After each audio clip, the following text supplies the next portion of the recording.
బ్రహ్మచర్యమా?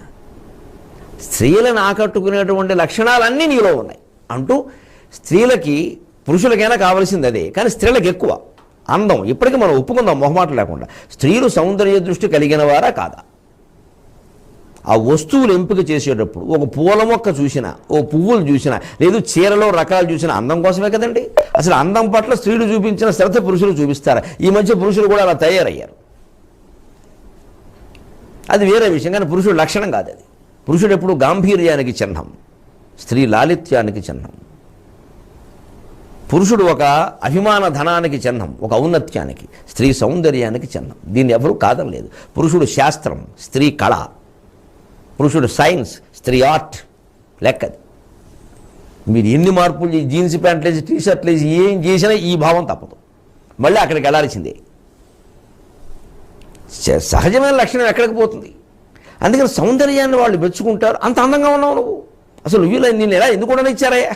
ఉండనవేలేదు, చాలామంది ప్రయత్నించారు. అంబా బంబా అంటాను, ఏం లొంగలేదు. రాజిత సుందరమూర్తి అంటే విభ్రాజిత సంపదోన్నతి విభాషిత వర్తనుడంటే సంపదకేం లోటయ్యా మహారాజువి? అందం ఉంది నీ దగ్గర, అంత సంపద ఉంది. పైగా స్త్రీలకు నచ్చే లక్షణం ఇంకోటి ఉందండి, సంపదతో సంబంధం లేకుండా, అందంతో కూడా సంబంధం లేకుండా. ప్రయత్నం చూడండి. కామినీ రాజి మనోజ్ఞభంగి చతురత్వధనుండటే. కామిని అంటే స్త్రీ, కామినీ రాజి స్త్రీల సమూహం. మనోజ్ఞభంగి చతురత్వధనుండటే, వాళ్ళ మనస్సును ఆకర్షించుకునే చమత్కారంగా మాట్లాడగలగడం. ఇది రూపాయి పెట్టుబడి లేని పని, మనకి జాతరైంది అది. రూపాయి పెట్టుబడి లేని పని. సహజంగా ఆ సెన్స్ ఆఫ్ హ్యూమర్ అంటారు, ఆ హాస్య స్ఫురణ ఉండాలి. పుస్తకాలు చదువుతుంటే కూడా వస్తుంది పర్వాలేదు. తెలుగులో బోర్డు ఉన్నాయి, ముఖ్యంగా సాక్షి వ్యాసాలు. పానుగండ లక్ష్మీ నరసింహరావు గారికి, మొక్కపాటి వారి బారిస్టర్ పార్వతీశం, చిలకమర్తి వారి గణపతి, ఇవన్నీ చదివితే మునిమాణిక్యం వారి కాంతం కథలు, బోర్డు హాస్యం కుమ్మరించవచ్చు. ఇవన్నీ ఆదాలను ఆకట్టుకునే చిట్కాలు. భీష్ముడికి అది ఉంది, ఆ లక్షణం కూడా ఉంది. ఏమీ సౌందర్యం సంపద లేకపోయినా ఈ చమత్కారాలకు పడిపోతారు. అది చాలా సెన్స్ ఆఫ్ హ్యూమర్తో మాట్లాడతారు, సరదాగా నవ్విస్తారు, చాలా ముఖ్యం. అందుకే ఆ వేళకోళాలు, ఆ సరసాలు, ఆ సరదా, అది నిజమా కదా వాళ్ళకి అక్కల, ఆ సరసం కావాలంతే.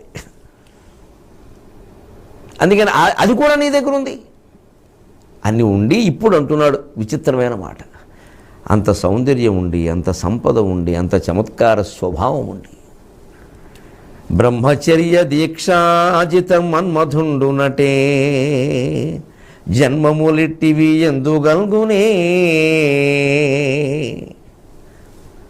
నేను బ్రహ్మచారిని చెప్పుకోవలసి వచ్చింది భీష్మాలు. చెప్పుకున్నా ఎవడు నమ్మడు, తెలియదు లోకానికి, నీకు తెలుసు. కానీ నువ్వు బ్రహ్మచారిని చెప్పుకోవక్కర్లేదయ్యా, లోకం నమ్మే విధంగా ఉన్నావు నువ్వు. నేను లోకాన్ని నమ్మించడానికి చాలా కష్టపడ్డాను, అయినా నమ్మడెవడు. నేను ఆ కష్టపడ్డమే మానేశాను. వాళ్ళ నమ్మకంతో నాకు నిమిత్తం ఏమిటో, నేనేమిటో నీకు తెలుసు, కానీ నువ్వేమిటో లోకం అంతటికీ తెలుసు.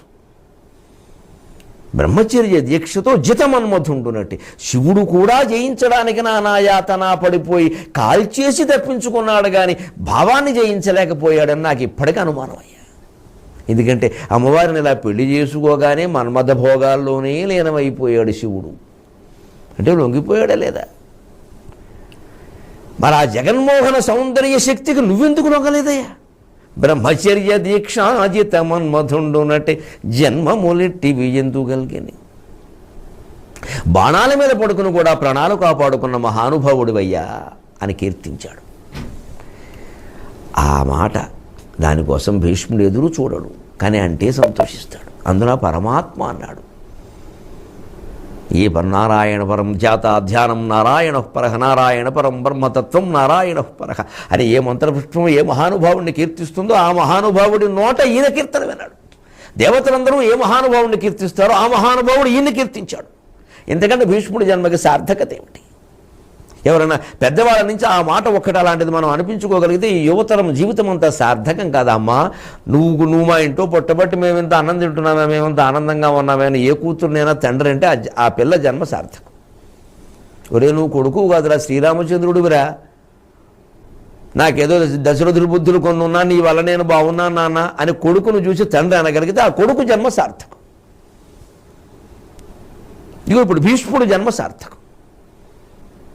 అని బాణాల మీద పడుకుని కూడా ప్రాణాలు దక్కించుకున్న మహానుభావుడు అయ్యా, ఎవరుంటారయ్యా నీలాంటి వాళ్ళని.